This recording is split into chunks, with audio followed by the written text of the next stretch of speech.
Good morning. I'm here at my kitchen counter because the heat at my St. Paul's church was not working and it's difficult to try to record at Garfield, so I thought I will do a short little live feed for you guys when I got home. So I put on comfy clothing and I'm coming to you about the passage in Mark, because I love the passage in Mark.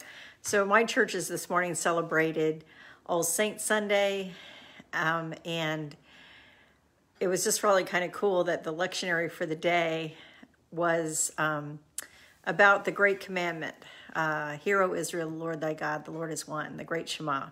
So I'm going to talk a little bit more about that. Hey, Tammy. And then we'll dive right in.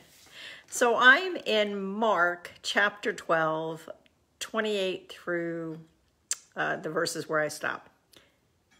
I'm using the Message. So the setup is this, that Jesus was becoming famous and people who like to talk about scripture, which was pretty much everybody, started asking him questions. So imagine, you think about the 24-hour news feed that we get these days, where everybody talks everything on infinitum.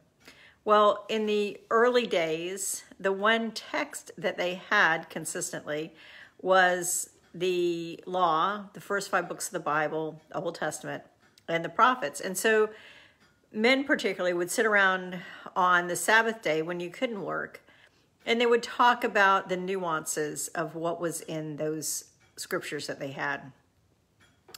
And so Jesus was the new guy in town. He was the new rabbi. So they started watching and talking to him. So there we go. And so this is Mark 12, starting at the 28th chapter in the Message. One of the religious scholars came up to Jesus, hearing the lively exchange of questions and answers, and seeing how sharp Jesus was in his answers, he put a question to him. Which is the most important commandment of all? Jesus said, the first in importance is, listen, Israel, the Lord your God is one. So love the Lord your God with all your passion and prayer and intelligence and energy. And there's a second one, love others as well as you love yourself. There's no other commandments that rank with these. The religious scholar said, wonderful answer, teacher. So clear-cut and accurate. The God is one and there's no other, and loving him with all your passion and intelligence and energy, and loving others as well as you love yourself, why, that's better than all the offerings and sacrifices put together. When Jesus realized how insightful he was, he said, you're almost there, right on the border of God's kingdom. After that, no one dared ask a question. Hey, Marie. Anyway, so I'm here at my kitchen counter because I had no heat. And I wanted to talk about the Great Shema. It's one of my favorites. And I feel sorry for people who have to listen to me preach week after week, because basically I say the same things. That is, what Jesus identified was the first and greatest commandment was from Deuteronomy 6, 1 through 6. It came to be known as the Great Shema, which is a Hebrew word for listen or hear. So it's the active of hearing. Hear, O Israel, the Lord thy God, the Lord is one, and you shall love the Lord your God with all your heart, with all your soul, and with all your might. And that was huge. This morning I was talking to the folks that there was a 100-year-old quilt for sale, and everyone went, oh, 100 years old. And I said, yeah. And the text we're listening to from Deuteronomy, because that was the second reading this morning, is 3,000 years old. I don't know of anything in my world that's 3,000 years old except for the Hebrew scripture.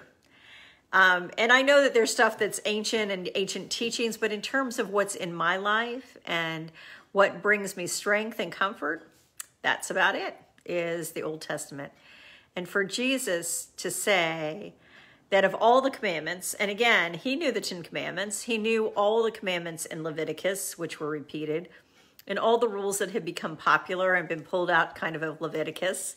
And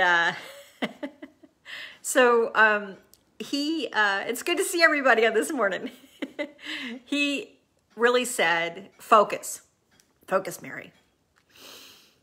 That the commandment that is most important is that great Shema.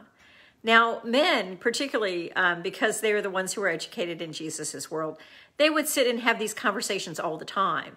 They would sit and they would talk about what was the greatest commandment, what was the most meaningful, what did it mean in terms of what God said in this passage or what the prophet said in that passage. And so that was something that they enjoyed doing. So this wasn't unusual. But the really unique thing is that Jesus takes that great Shema, which all the guys are probably nodding their head. Yep, that's the good one. That's really important. And then he pairs it with one that isn't as well known. One that's also in Leviticus, but there's a lot of stuff in Leviticus that says, love your neighbor as yourself. And not only does he do that, which is unique to this setting, it's not in scripture other places except for where Jesus is saying this, but the man responds saying that that's more than all the burnt offerings and things that are given to God. So all of this passage reflects what is consistently said by the law and by the prophets. The prophets would say, whether it's in Isaiah or whether it's in Micah, all of those prophets said, you can give all the offering you want to God, but if you're not living in right relationship with God and with your neighbor, then you're doing it wrong. And I always think about, how do we not get this message? How do we keep forgetting that, for one thing, that we worship the one true eternal God, the one that we can read the text that people wrote about God from 3,000 years out. And then that one eternal God is the one that hopefully owns our heart and holds our soul and owns our minds and has every bit of us. I think I've had too much coffee this morning. Anyway, it is the crux of who we are, that what Jesus is commanding, the Son of God is commanding us, the one who's going to go from death into new life is commanding us, is that everything we are is to be loving God. And that becomes the center of our life.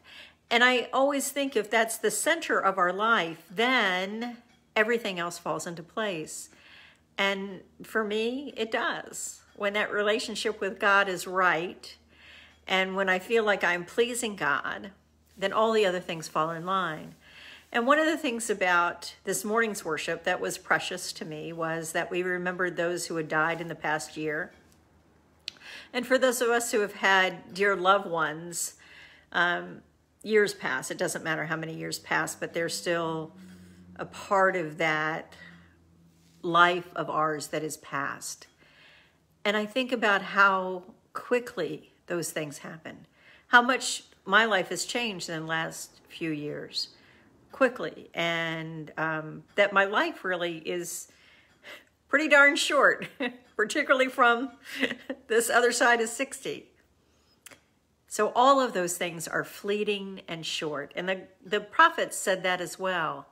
But the thing that's eternal, the thing that is where we can rest our strength, where we can find our compass heading, is in the love of God.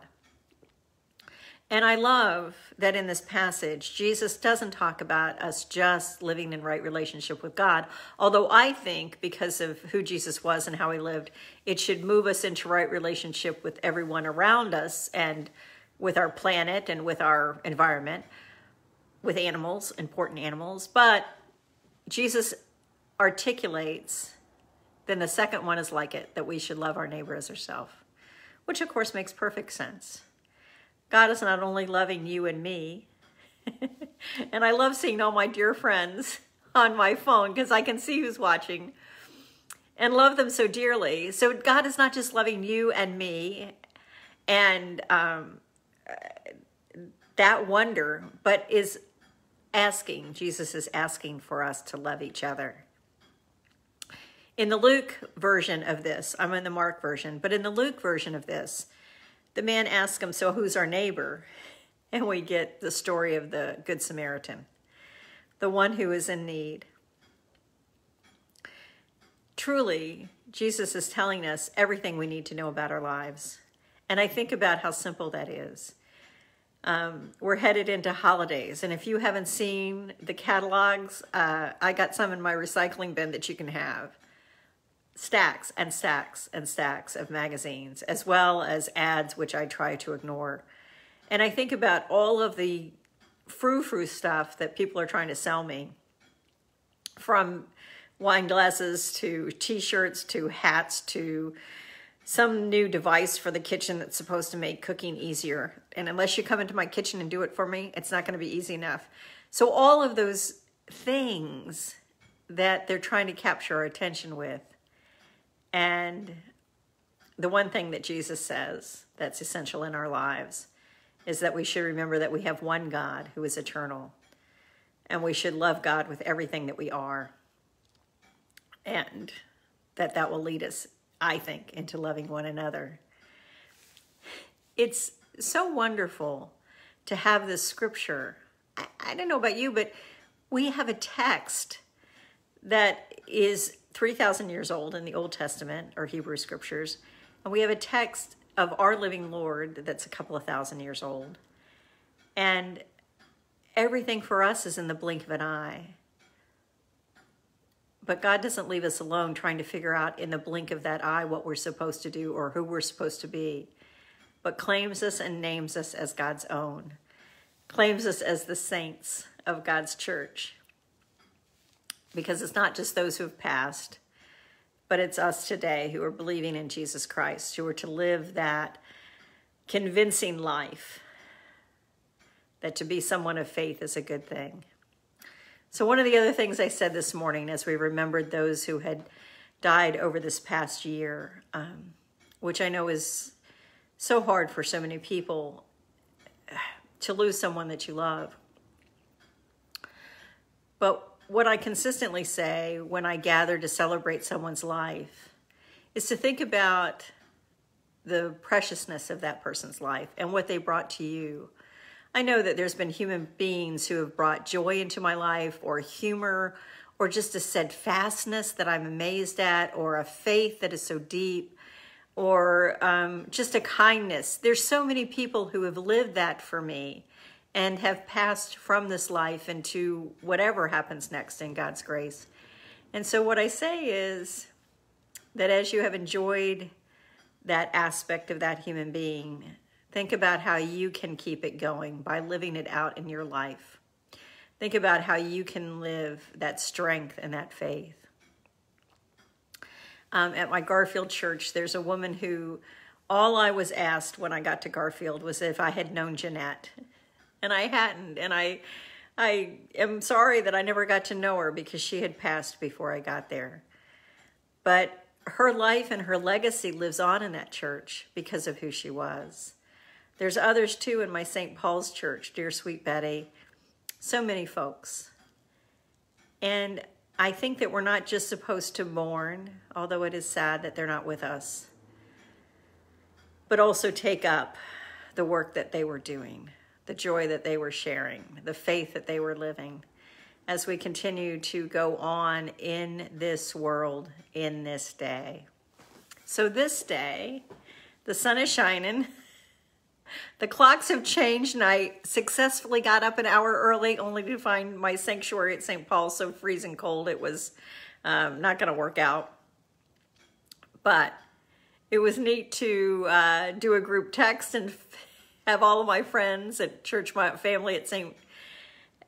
Paul's talking to one another, and to know that even if we can't be in the sanctuary, that certainly doesn't stop us from loving each other and caring for each other and praying for one another and being the church together. So this morning, on All Saints Sunday, continue to know that you are loved. God's love is astounding and eternal, and encompasses all of us. And so our response to that love, as Jesus says, is to love God. Hear, O Israel, the Lord is one. And you shall love the Lord your God with all your heart, with all your soul, with all your might, with all your strength, with all your intelligence, with all your passion, however it comes. Then continue to be God's people in the world. So, continue to be the people of God in this place and in this time. And continue to know that you are the saints. Tag, you're it. Help us to live that. I'm asking God to help us to live that every day as we continue to live out the teachings of God, made real in Jesus Christ. Bye, guys. This is my sermon for the morning. Take care. I'll see you Wednesday. Bye.